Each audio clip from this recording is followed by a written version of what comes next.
Pues te agradezco muchísimo, Gwendolyn Perla, esta A ti, entrevista. Irma. De verdad que estoy muy sorprendida en el buen sentido de la palabra al ver estos libros de Perla Ediciones y me gustaría que me hablaras primero. Bueno, viéndolos uno se puede hacer una idea de cuál es la línea editorial, pero me gustaría oírlo de ti, ¿sí?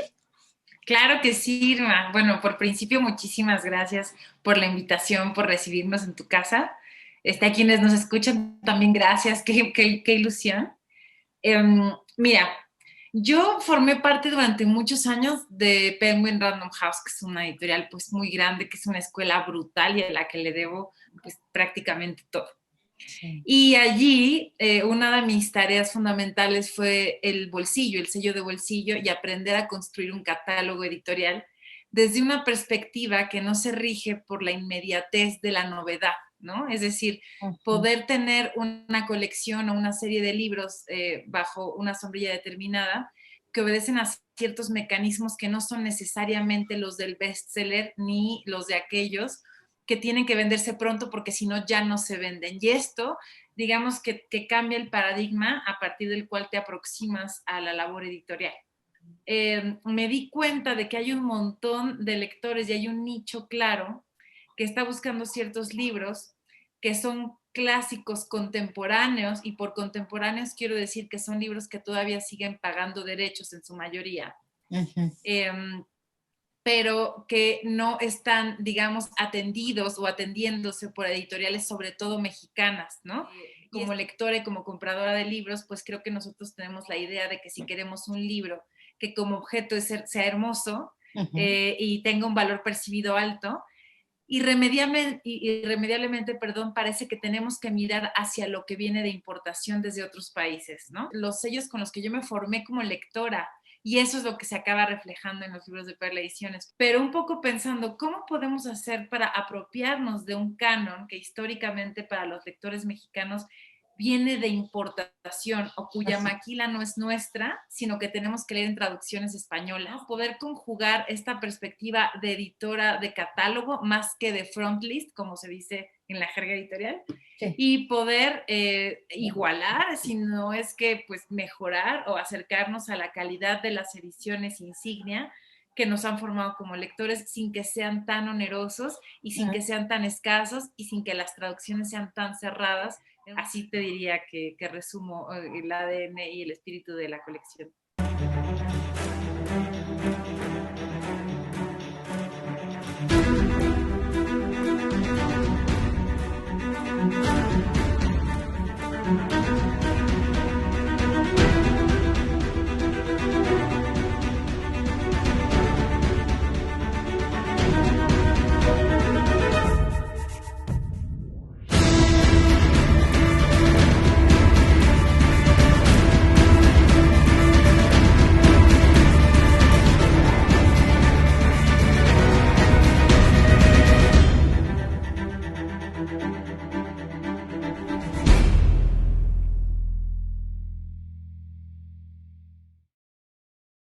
Y tienes además un equipo de colaboradores que estoy impresionada. O sea, aquí tienes un prólogo de Guillermo del Toro, aquí tienes un prólogo de Neil Gaiman, aquí tienes las ilustraciones en esta, que es una belleza, por cierto, El hombre que Maravilloso perdió el su día. sombra, las ilustraciones de David Espinosa El Di. Y bueno, todos, o sea, uno puede verlos y darse cuenta de que son productos de mucha calidad y me gustaría que nos contaras cómo se arma un equipo así. O sea, cuando yo decidí salir de Penguin, Ujú. obviamente, Irma, el reto más grande que tienes y la gran incógnita que existe es, ¿la gente me va a pelar? O sea, porque una cosa es que tú llames en calidad de, yo soy directora de Penguin Random House, y Sí. otra cosa muy distinta es que ya no pertenezcas a esta sombrilla que sí te legitima y te catapulta incluso para que la gente te tome el teléfono o apueste por tu proyecto, ¿no? Y Sí. entonces yo no sabía, te juro, Irma, que esa era como la interrogante, como, ¿cómo voy a aproximarme? ¿Cómo voy a gestionar un prólogo de Gaiman o de Del Toro? o conseguir a Gabriel Pacheco para que ilustre portadas, o hablar con el Di, con Eduardo, con Isidro, en fin. Sí. Y al final sí creo que esto es producto de que se conjugaron muchas buenísimas voluntades con un proyecto en el que todos decidimos apostar. Entonces, te puedo decir que a nivel los contenidos, Arthur Machen, Guillermo del Toro, por supuesto, Lord Dunsany, Neil Gaiman, el prólogo de Jorge Luis Borges para el Stevenson, ¿Sí? y el Paveche para el epílogo de Cesare Pavese, y luego el Thomas Mann, ¿no? Todos esos son libros que pagan derechos. Y eso no fue un problema. El reto para mí era, toda mi vida había soñado, por ejemplo, con ilustrar con Gabriel Pacheco, ¿no? Y allí mismo le llamé a Gabriel Pacheco sin que él supiera ni quién era yo, porque no tendría que saberlo, porque además nadie en realidad sabe quién soy yo. Y le conté el proyecto, le conté los libros, le conté las escenas que me gustaría que ilustrara. Y Gabriel Pacheco, al igual que allí Isidro, que también ha hecho un trabajo hermoso con nosotros, Eduardo con el Stevenson, Isidro con el Machen, y el Di con el hombre que perdió su sombra, son gente de un talento, de una generosidad y de una humildad inmensas. Entonces, ellos desde el principio me dijeron, no te podemos decir que no con ese entusiasmo y no te podemos decir que no con este libro. ¿Cómo fue, digamos, esta cacería de textos? Ah, sí, qué bonita pregunta. Mira, hay dos razones a partir de las cuales surge esta editorial. Lord Dunsany, a mí hay ciertos cánones que me importan mucho, ¿no? Cánones no en un sentido elitista, ni pretencioso, ni soberbio, ni intelectual, sino en un sentido de respeto absoluto y de hay que escuchar lo que esta persona te dice porque está muy asistida y tiene cosas muy emocionantes que transmitir, ¿no? El primer canon que a mí me interesa por encima del resto es el de Borges. No me refiero tanto a su ficción como a lo que él escribió sobre los libros de los otros, ¿no? Entonces, bueno, muy de cerca estudié, seguí, me obsesioné desde muy jovencita con la biblioteca de Babel, con la biblioteca personal de Borges, ya después con la teología de la literatura fantástica. Y es que lo que hace Borges es legitimar para el lector culto un género históricamente denostado por el círculo rojo, ¿no? Sí. Entonces, él lo hace de una forma como tan orgánica, tan bonita, que cuando empiezo a leer a Borges también una cosa lleva a la otra y después, ¿por qué Irma? Porque yo en mi cabeza soy una editora de catálogo, no tanto de frontlist, a mí no me urge el bestseller, ¿no? Yo estoy pensando cómo construir algo que tenga sentido a largo plazo. Entonces, Borges me llevó a la colección de Ciruela, que es El ojo sin párpado, que es divino, donde también está Machen, donde está Algernon Blackwood, qué sé yo. Leer a Lovecraft sobre el gran canon que hace la ruptura desde el gótico hacia el sobrenatural, y allí él enuncia a Arthur Machen, Lord Dunsany, M.R. James, y ¿quién es el otro?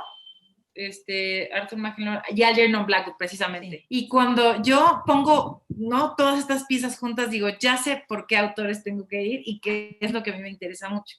Entonces, en el caso de Lord Dunsany y Arthur Machen, que los tienes allí, pasa que con ellos dos, esa novela a mí me fascina, es precursora absoluta del cuento fantástico, de la novela fantástica, es un precedente inmediato de Tolkien, por ejemplo, y de otros muchos muy grandes autores como Neil Gaiman.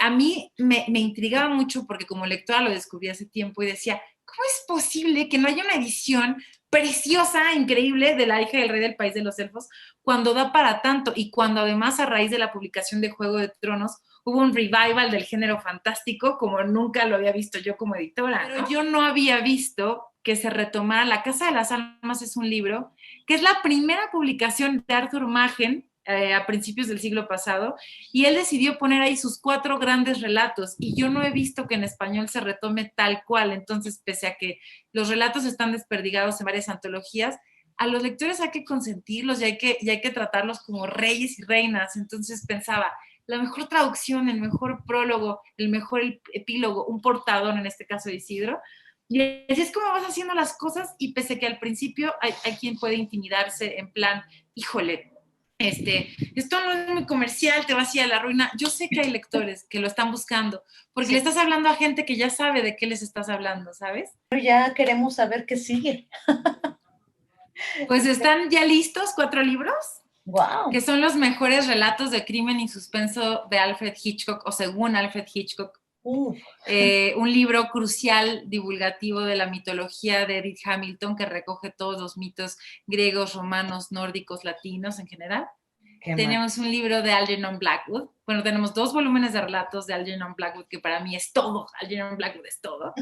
Y tenemos una joya nunca antes vista en español que se llama La casa de nuestra madre, de Julián Gloag. Muchas gracias por tu entusiasmo y todo. Estoy muy agradecida. Gracias. Yo también. Suerte. Chao. Igualmente.